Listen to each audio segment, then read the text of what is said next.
So today I want to talk about transgenderism, and in particular, if any of it makes sense. Is it a valid experience, a valid life choice, or a valid path to go down? As far as I can tell, it's not. The trans experience in 2022 seems to be a matter of conflating sexuality and spirituality. They've replaced traditional aspects of the soul with their sexuality.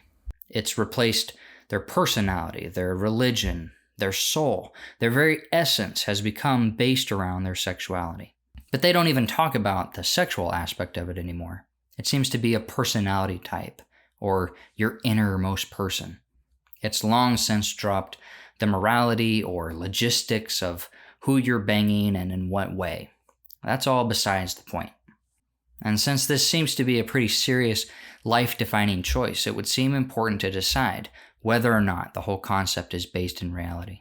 From the outside, it all seems like madness, but even internally within the LGBT spectrum, there are no definitions, there's no rules, no constants, and each letter can barely coexist with one another.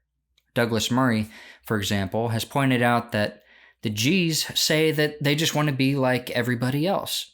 The only difference is they are attracted to the same sex, but they want to be treated the same because they are the same, besides a single aspect of their life that just happens to be different. But the Q's, the queers, they say that there's nothing similar about them to anybody else, and they're having a radically different experience, whether it's because they're neurotypical or simply because being not straight immediately differentiates you from others, and so you should be treated as such. Totally different. Or take trans and non-binary. They are at odds with each other too. Here's the National Center for Transgender Equality's definition of non-binary. Most people, including most transgender people, are either male or female, so they're setting up a binary. But some people don't neatly fit into the categories of man or woman, or male or female. For example, some people have a gender that blends elements of being a man or a woman, or a gender that is different than either male or female.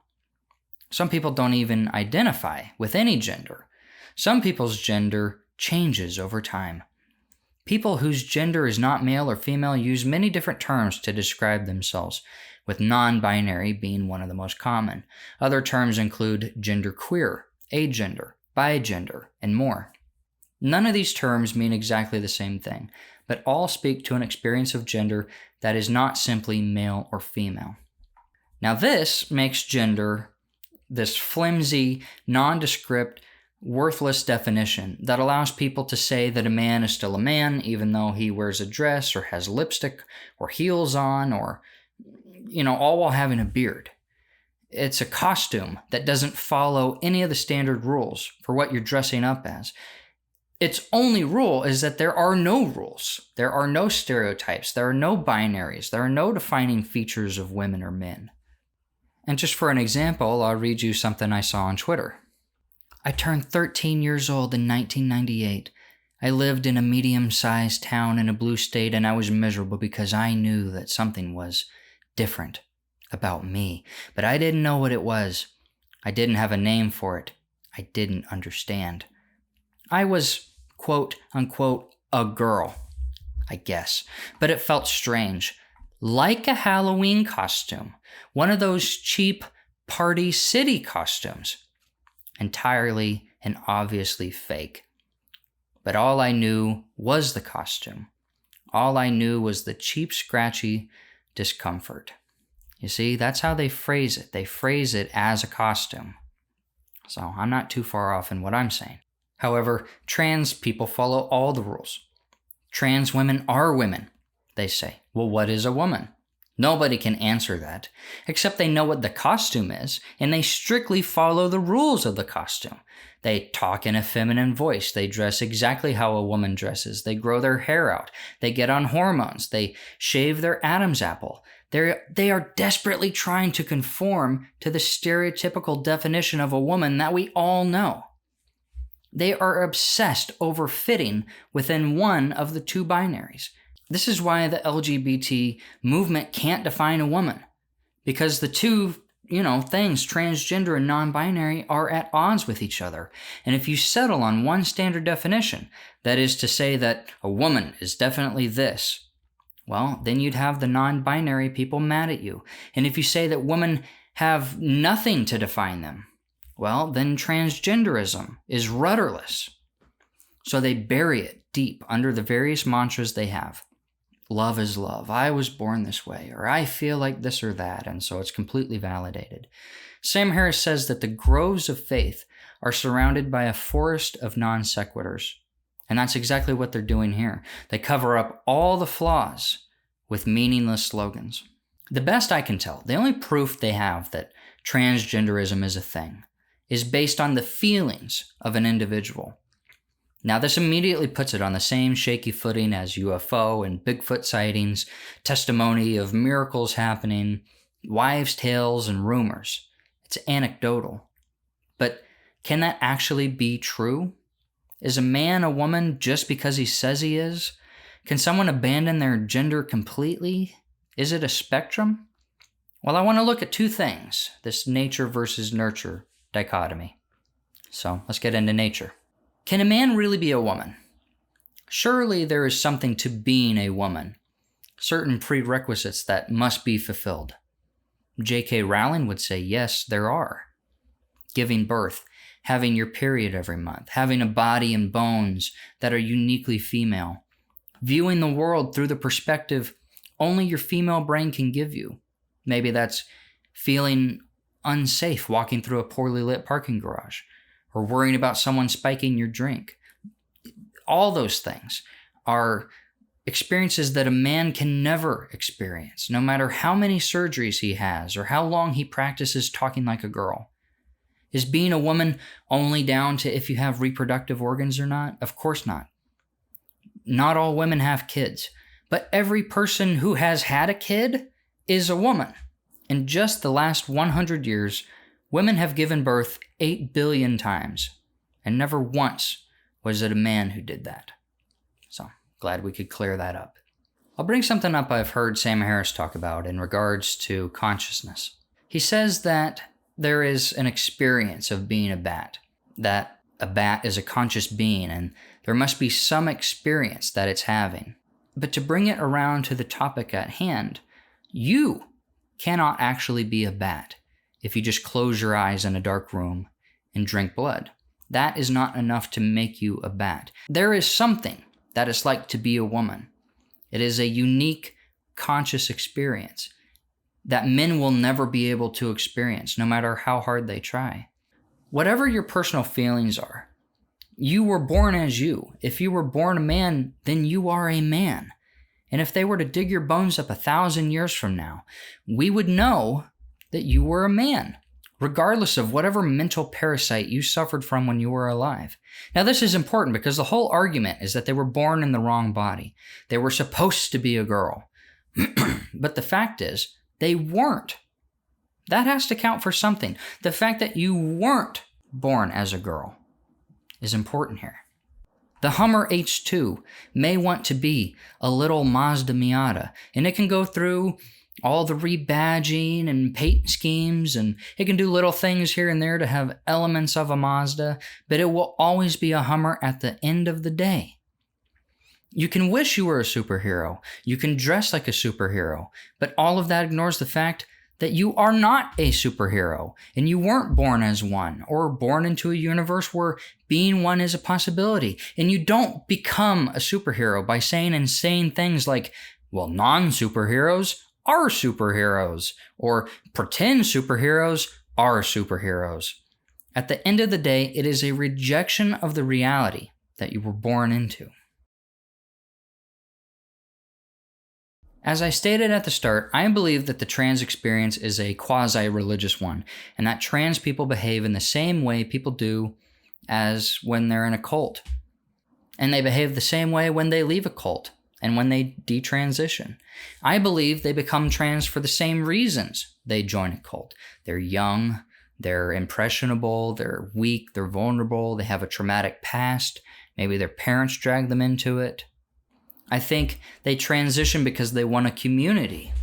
They want to feel appreciated. They want to be unique and loved for being unique. And ironically enough, this gives them a recipe for how to be unique.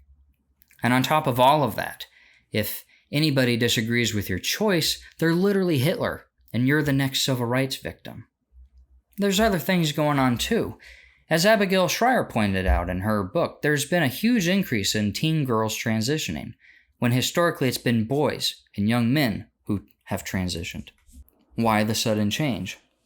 Well, with the increased exposure to the phenomenon, young girls have been trapped in ever higher numbers. Younger girls are extremely empathetic, and they take their friends' pain onto themselves. They feel it themselves. Maybe they have a friend that's seeing all this BS online and thinking that they're trans. And then their friend goes to an appointment and gets on hormone replacement therapy. And, testosterone is a natural antidepressant. And so their friend sees an immediate change for the better in their mood. And they mistake that as being a cure for their problems, when in reality it is not that at all. But they tell their friend that it works. Their anxiety and depression is better. And that stupid empathy, has worked its way into their friend's brain. And now they're thinking they're suffering from the same thing their friend was. And they need to do the same thing. And so they get on testosterone. And the cycle continues. And these are kids that have never held hands. They're too young to even render romantic feelings in their underdeveloped brains. They're too young to consent to sex, and yet they're making these huge, life-changing decisions without their parents' consent, all because they saw this crap on their phone. The phone is the major factor in the nurture category. Every person you see who says they're trans or non-binary heard about it from the phone. And if the year was 1287, they would just be a regular person. The phone is the gateway to a simulacrum of community, a hologram of a support system, an illusion of authenticity. It provides a fake reality for the person to join where they can completely disconnect from actual reality and enter a fantasy world. What you learn about these trans people is that they are in one of the biggest bubbles of all time. They know no straight people. They have cut ties with anyone who criticizes them. They are in an echo chamber to the nth degree. It's all they hear. It's all their world is. It's all they talk about. It's all their friends talk about.